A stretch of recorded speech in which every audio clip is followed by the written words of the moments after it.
Probier TV on the road in California, and with me is Brian Hunt. Brian Hunt is one of the beer legends here in California and owner of Moonlight Brewing, which I'm currently at.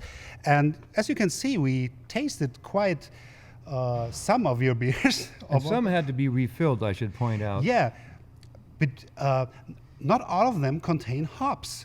I was really surprised that Western California or West Coast beers back home in Europe are known for being extremely hoppy. How comes that you don't use hops in some of your beers?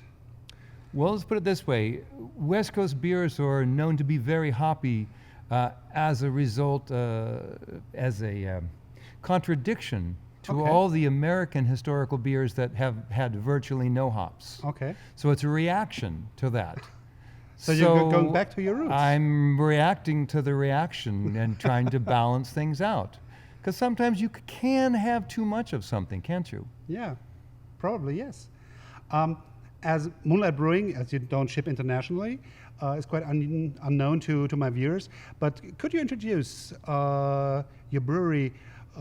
You started, I think, 25 years ago. You have your anniversary next weekend. 26 years ago, we started the brewery. I've been brewing for a living since 1980. Wow, that's... Usually I can say before you were born, and I'm not sure you were the right person to say that for. No, not really. But yeah, you were thank 5 you very much. at the time. Yes, exactly. But how did things start with Moonlight Brewing? I had another brewery job, and I was tired of working for people that took all the money and, let's say, squandered it. And I figured I was going to put out on my own, and if I was going to make it, I'd make it. If I failed, I failed, but it would be on me. And you could say I failed because I didn't make much money, but you could say I succeeded because I kind of like all these beers, and other people also seem to like them. And you know what makes me happy is not so much the money, it's the beers taste delicious. You have so many different beer styles, not only the non-hop beers, but you have a beer with rice, I taste, which is delicious because it promotes the rice in the beer, which is quite unusual. You have a Bohemian Pilsner, you have the Pale Ale, of course, you have the IPA, you have a Saison. So you're more or less supplying everybody's specific taste. So you don't concentrate on, let's say, the ales or the lager beers or the Belgian beer styles. You have a little bit of everything. And I found out your beers to be incredibly balanced. Yeah. Is this one of your aims you're following? Well, when I was 20 years old, I may not have understood the same sense of balance, but that was 20 years ago. And balance is beautiful, and to me, it's one of the beauties of life. And I want beer to be beautiful. Okay. When I go to a bar in a city that I don't know, I'll ask the bartender for a beer that's beautiful. And the reaction at first is, what do you consider beautiful, huh? Well, they don't know how to respond because no one talks about beer as beautiful. Yeah. And then they go, you see the wheels in their head go, and they go, I know, I got the one for you. But to me, beer should be beautiful. It's not just about trying to get hammered. It should just be delight, right? But yeah, I totally agree. But having so many breweries on the West Coast, trying to be more hoppy, more alcoholic, or even they want to top everything. You're sticking, or your brewery stands out because you're not trying to make the most hoppy IPA. You're not making the most alcoholic Belgian beer style, or whatever comes to my mind when it goes about talking about making beer more something. Is this maybe one of the secrets of your brewery that followed you all the 26 years? Maybe the base of your success? I'm not sure how much I had to respond to other beer styles. I pretty much just do what I want to do. Okay. Some people would say I started the brewery to support my habit. Okay. And so I want to make what I found to be delicious. Death and Taxes is one of the first beers that I made at this brewery. made many different other breweries. I should point out, when I first got out of brewing school in 1980, there were 43 brewing companies in the United States. 43. 43 brewing companies in the United States. Now there's... Because of prohibition, right? No, because of mass production. Okay. Prohibition ended in 1933, and we had a lot more sense then. But then it got down to the bigger breweries. This is true around the world, yes. The bigger breweries found cheaper ways to produce it. The rail, you could ship it distances. Television, you could mass market it. And the little ones just couldn't compete with that. But prohibition extinguished all the small ones yeah. at one time. Because I can remember when I did a tasting and I was comparing the Austrian number of breweries to the US number of breweries during prohibition, it was almost the same, which is quite that's kind of very strange. sad. Yeah. And I found out that it took a long time after prohibition for the American beer market to produce more or provoke more breweries to come up. And I think this is one of the things you were mentioning, that after prohibition it was more or less about mass beer production. Yes, that's right. So what was the point when people start being aware that there's much more than the fizzy lagers and quality beer? You are one of the people who follow the history of beer in the US quite close. So what was the initial thing that started people thinking about quality beer, craft beer, better beer maybe? Well, you may be humored by this. The biggest reason people would say they appreciated good beer, let's say back in the 70s and 80s, is they'll tell you, I went to Europe and I came back and I couldn't drink the beer here. Wow. That's the first time Have you that I heard hear about that? the No. beers in Europe? Some of them are really just fantastic. There's a culture of beer, and usually it's delightful beer. And there's an understanding of beer that crappy beer is just not tolerated. Not to say it doesn't exist, but it's a funny thing, because when you talk to people drinking beer in Europe, and the talk goes to American beer, and if those people have never been to the US, they say, oh, come on, US beer? You think that the beer in the US is good beer? That, yeah, but if you only had Bud Light or those brands, I would agree that it's not good beer. But when you see international competitions and American breweries start winning in the really European categories like German Pilsners, and they really can compete with the German market, it's kind of strange, and it's just the other way around. yes, it is very strange. So you were overtaking us on. But we have sent you such disgusting beers for so long. Budweiser, that is the one made here. Miller, Coors, Schlitz, Pabst. The whole purpose of these beers was something that could be sold that would be consumed by the 12-pack or something like that. And you added rice 20 to more percent to make it so you didn't get full. And, you could just have another one and maybe another one after that, and then there's several after that. And how does a business make money? A brewery makes money if you can buy more beer. So and produce it cheap. And produce it cheap. And the mass marketing, the mass advertising in the States convinced people that that's what you should be drinking. And they were very effective at it. So I think it's called fake news. Very common term. We're still right good now. with that. Yeah. So what made America then great again? It was the people traveling to Europe and bringing home the good memories about the European beer and starting homebrewing at the time? Well, the most famous person I can refer to that started the first small brewery in the United States long after Prohibition, 1976, was... Wow. I was 6 at the time. Jack McCullough, who was in the U.S. Navy in a submarine stationed outside of Edinburgh. And he drank a lot of beer over there, as a Navy sailor would. And came back to the States, and he just, he's quite a personality. I love the man. I love people with personality. And he just couldn't tolerate the I don't know what words I can say on this. Yeah. The state of American beers, let's just We know say. what you're talking about. Yes. And so he was determined to make his own. And so he started this brewery, which was an absolute failure some years later, because how do you start a trend? Almost always the people that start a trend fail, because there's so many new hurdles to go over that no one had thought of.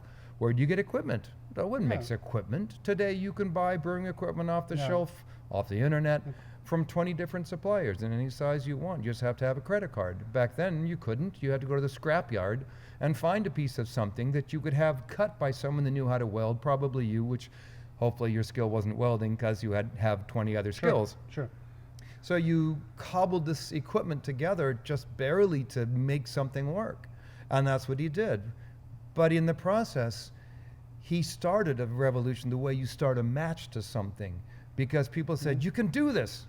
Not maybe like that, but you can do this. And so many other people started by saying, okay, well, I have to learn how to weld things and wire things and do plumbing. I have to learn this and learn to make beer because I can't tolerate the options I have. And if you have fresh beer, you know that getting imported beer isn't your solution either. We had a fresh hop beer from your tank right now. It was a green hop beer, and it had all the green flavors of the hops inside. And I think this is one of the good examples, because back home in Europe, when we're talking about convincing normal beer drinkers that craft beer can be so much more than they are used to. But this is a beer which is totally different than, because we would say, get them an IPA and they will be feeling the difference right on the spot. But this is a nice approach for people getting aware what hops can do, not only by its bitterness, not by its amount, just by its flavor. And I was really blasted away because I never had a beer like this before. I describe using wet hops, that is hops that aren't dried. Yeah. You pick them, and then in our case, we vacuum pack them and freeze them until we're ready to use them, because we make one batch with them, and our hop yard usually requires 2 pickings, and logistics can be a problem. But by vacuum packing them, we keep them away from the oxygen, and freezing them, we preserve them. And then we put those into the aging tank, put the beer in on top of them, and let them age. I describe that to people like pesto. Who doesn't love pesto made with fresh basil? I love pesto, Yeah. Anybody in the world not? No. I don't know, maybe Eskimos maybe, or something. But ever tried making pesto out of dried basil? Not really, no. Oh, why would you? Yeah. That, to me, is the difference between using the wet hops exactly, yeah. or using them after they're dried. Oh, after they're dried, they're still wonderful. But there's a whole nother dimension, a whole nother galaxy, a whole nother universe out there in the flavors you can get from those hops. And I can also explain this to you, but if you go to a hop kiln where hops are being dried, and you just smell what's in the air, well, you're smelling it in the air because it's left the hops. Yeah. So we're just going to leave that right back in and put it in the glass. So then you can drink it. And that's what you did, Yeah. Coming back to the craft beer revolution, do you think that the number of breweries operating in the United States has reached its limit, or do you think that will go on like this for another couple of years? Because I remember I was in Denver 3 years ago, and I was meeting friends there, and they said, "Can we take you on a beer tonight?" I said, "Yeah, of course." They said, "Yeah, we have 7 new breweries that just opened the last, I think, 6 or 7 months." I said, "Ooh, 6, 7 breweries opening during the last half year? How many of them will survive in the end?" So is it a problem in the US as well that only the best will do it, but the number of brewers in total will still go up? Only the best will do it, but how do you define best? Some will be the best that make great beer. Some will be the best that have the best business planning. Some will be the best because their tap rooms are the most wonderful, or their beer labels are most fun to read, or... Shouldn't it be a mixture of all those? It should be every different thing. Oh, let's look at restaurants. It's the same as restaurants. If someone says, oh, there's so many restaurants, is that the end of the number of restaurants? Oh, they will always come and go as long as people want to eat food, as long as people want to drink beer, 'cause Yeah. that's not going away anytime soon. So there will always be new breweries, but really what matters, It's quality. the good breweries. The good breweries, yeah. Yeah. And- And they, let's say there's a certain level of skill you have to make really amazing beers. And if you have this huge explosion of, I think we're at 6,000 plus breweries in the country, Yeah. and there's supposed to be something like another couple thousand in planning, we could have 8,000 in a couple years. Where do these skills come from? Do we have enough? I hear so many people say some of the beer out there is just not really great. Yeah.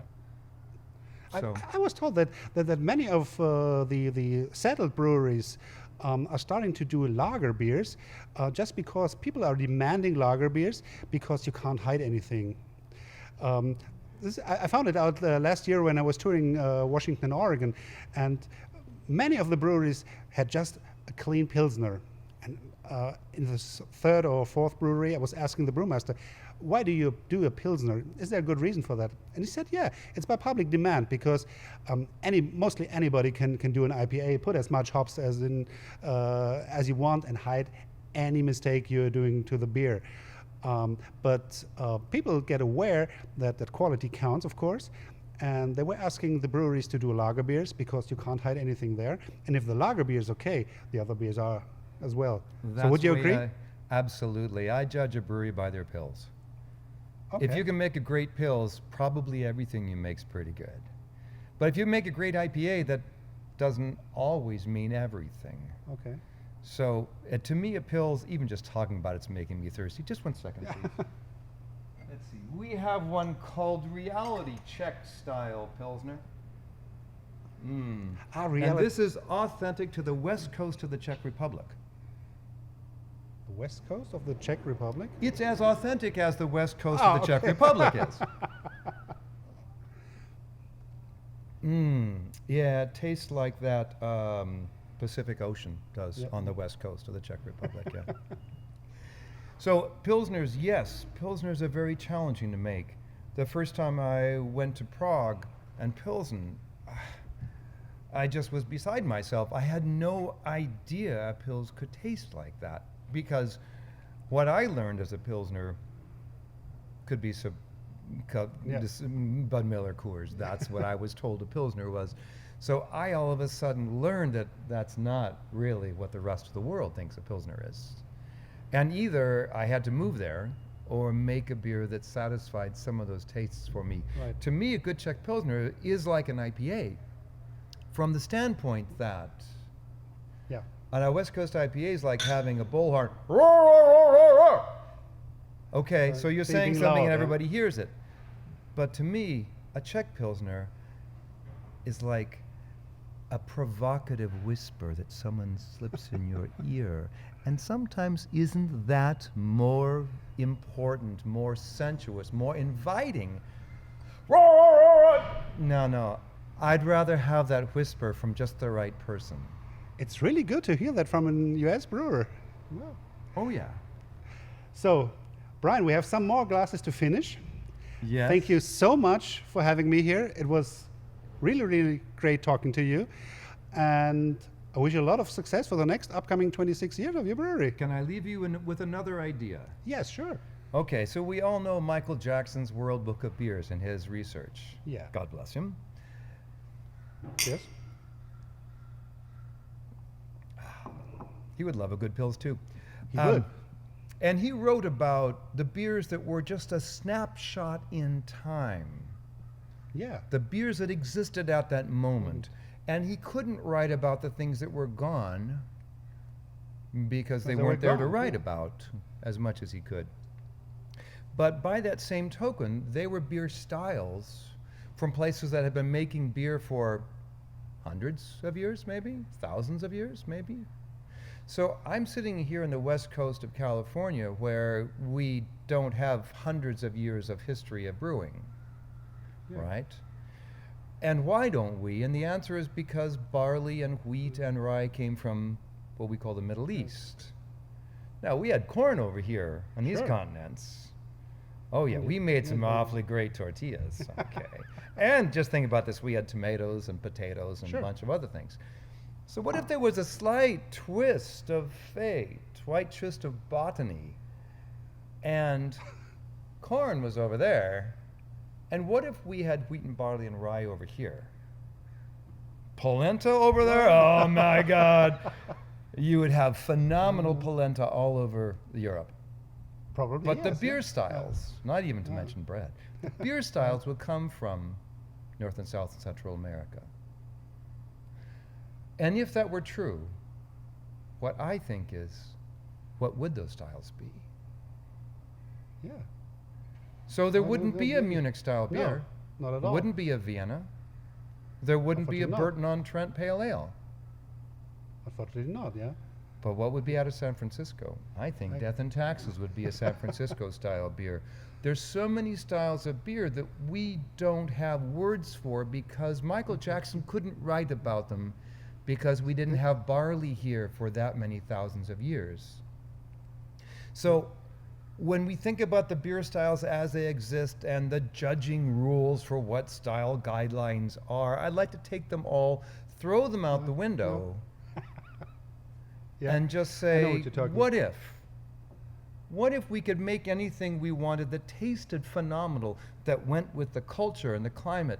So Death and Taxes is a San Francisco style black lager. Some people say, oh, but the Schwarzbier. Nine. This no. is a miserable Schwarzbier. Actually, first they say, oh, it's a stout. I said, no, it's not a stout. Oh, it's a porter. No, it's not a porter. Sometimes they go to Schwarzbier, and I go, no.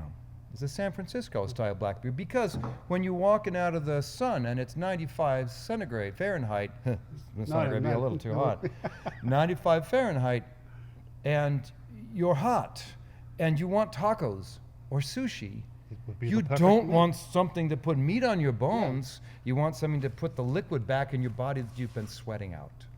So all these styles that belong in different climates and with different foods and different humidities and different mindsets. Let's find those all around the world and stop trying to copy beer styles from everywhere else because they don't belong. Exactly. There was a Oh, time we called oh. California cuisine this new thing. It's a little passé now to call it that. And it was finally when the restaurant industry recognized, why are we copying food from somewhere else? Let's do our own. We live here. Yeah. We eat different things because the weather's different, because everything is Yeah. different. So it was designed to have something new that made sense where it was. So it's also about creating your own identity. Yeah. Yes, but identity that makes sense for a reason. Sure. It's not just we put sweet breakfast cereal in our beer because no one's No. done it, or marshmallows, or No. you know all the different things Use the that local people put in. ingredients. Yes, Yeah. and that doesn't mean because marshmallows are made in your city, you should put them in your beer. Unless for some reason it really makes a phenomenal difference, I'm not saying it doesn't. But find what is the real reason for that beer and not just make it a Czech Pilsner. Oh, never mind, I didn't say that. So Brian, it was great talking to you. Raise our Cheers. glass on Michael Jackson. And Michael thank Jackson, and to all of you Cheers. listening. Thank you very much.